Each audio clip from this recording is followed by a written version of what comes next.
Excellences, chers frères, Julius Maada Bio, président de la République de Sierra Leone, Mohamed Ould Cheikh El Ghazouani, président de la République islamique de Mauritanie, Monsieur le Président de l'Assemblée nationale, Monsieur le Premier ministre, Mesdames, Messieurs les ministres et secrétaires d'État, Madame la secrétaire générale de la francophonie, Monsieur le Président de la Commission de la CEDEAO, Mesdames, Messieurs les ambassadeurs, chers invités, Mesdames, Messieurs, je tiens d'abord à remercier chaleureusement les présidents Ghazouani et Maada Bio qui nous ont fait l'amitié de rehausser cet événement de leur présence en tant qu'invités d'honneur de la 10e édition du Forum international de Dakar sur la paix et la sécurité en Afrique, malgré leurs agendas que je connais très chargés. J'exprime aussi notre gratitude à tous nos hôtes qui ont répondu à notre invitation. Votre présence parmi nous aujourd'hui témoigne de votre amitié pour le Sénégal et de votre attachement à la paix et à la sécurité de notre continent. Je souhaite à toutes et à tous la bienvenue et un agréable séjour au Sénégal. De même que je remercie vivement les partenaires qui ont soutenu l'organisation de cette édition.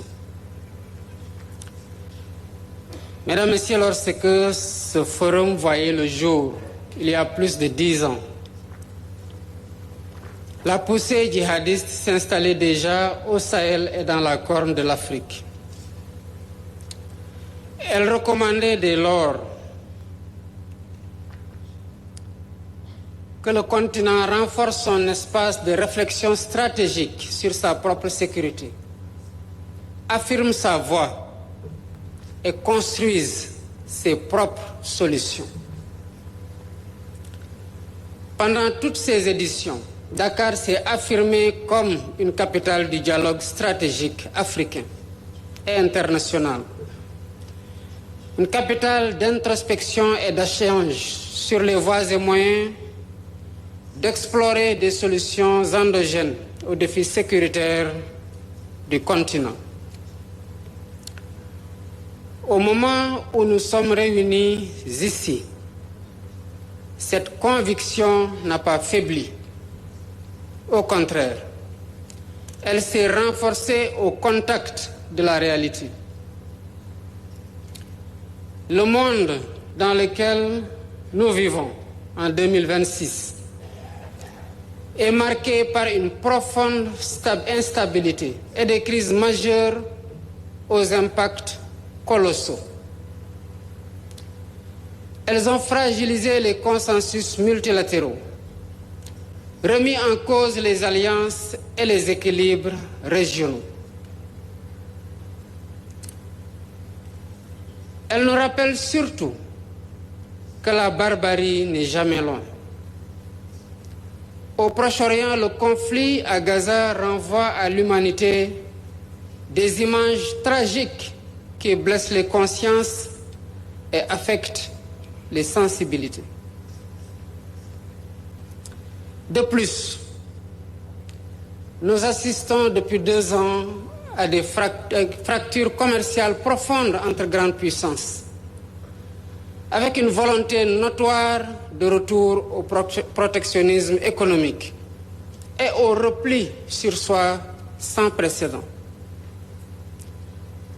Pendant ce temps, notre continent, loin d'être protégé, subit les effets de toutes les crises et doit faire face en plus à des menaces plurielles telles que les conflits armés et le terrorisme, la criminalité transfrontalière organisée et la piraterie maritime. Avec l'expansion du terrorisme, la désinformation et la cybercriminalité qui constituent des menaces sérieuses à nos démocraties, et à nos infrastructures critiques. Comme si tout cela ne suffisait pas, les changements climatiques qui s'accentuent deviennent également un vecteur d'instabilité, y compris le risque dévastateur de nouvelles pandémies. Le diagnostic est clair. Et si rien n'est fait, l'Afrique ne tirera pas profit de ces énormes potentialités. Dès lors, il convient de nous poser la question sur ce que l'Afrique doit faire pour juguler ces fléaux et asseoir son développement. C'est là toute la pertinence du thème choisi pour cette 10e édition du Forum, à savoir l'Afrique face aux défis de stabilité, d'intégration et de souveraineté. Quelle solution durable?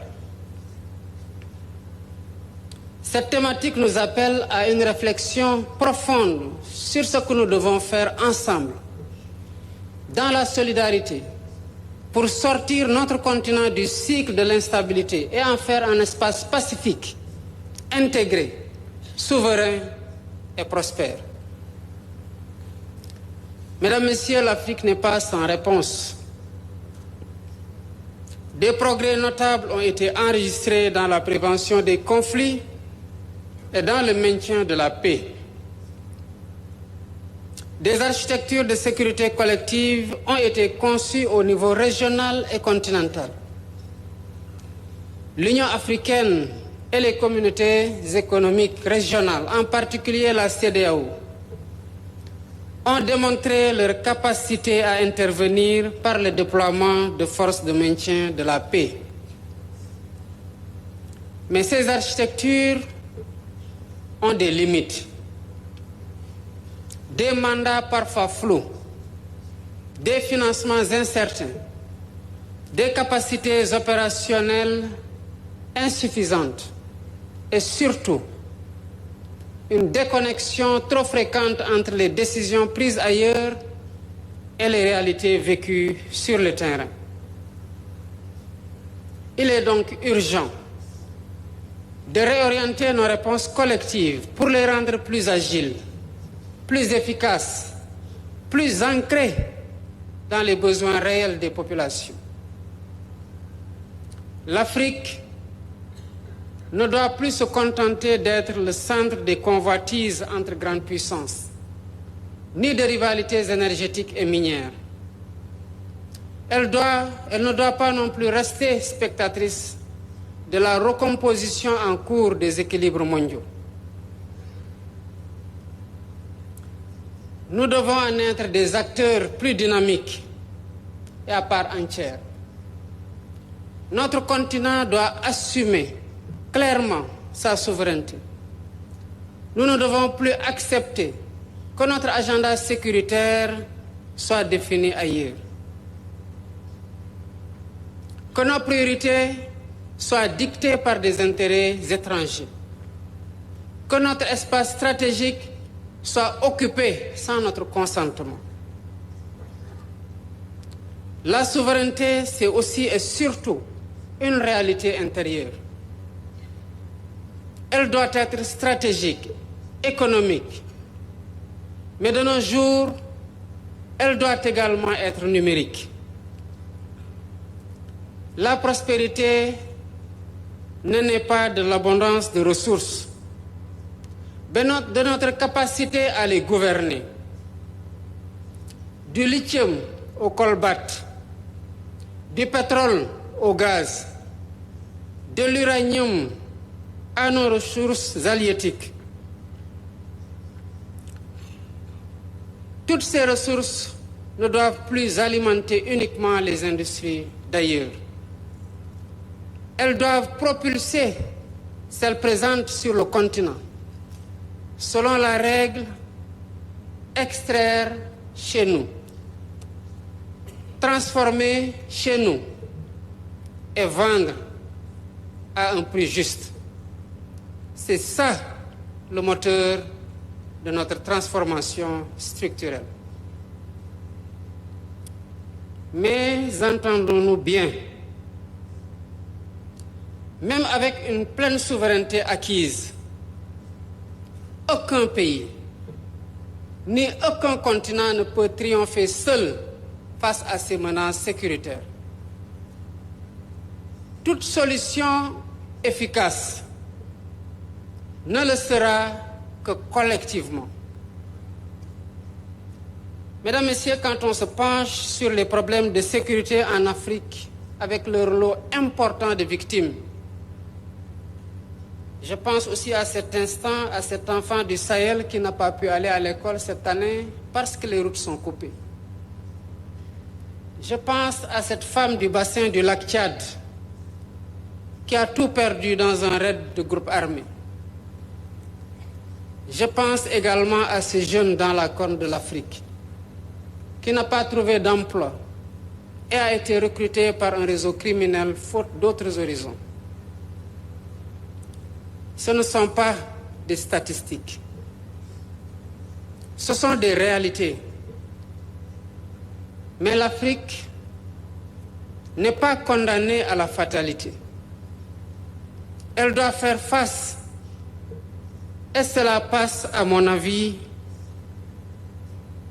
premièrement, par la consolidation des mécanismes de prévention, d'alerte précoce et de rétablissement de la paix du continent. Cela passe, deuxièmement, par l'opérationnalisation des différentes forces en attente au niveau régional ou continental. Ces entités doivent agir en complémentarité avec les forces onusiennes sur le continent, avec des mandats clairement définis, des financements plus stables, plus prévisibles et davantage maîtrisés par les États africains eux-mêmes.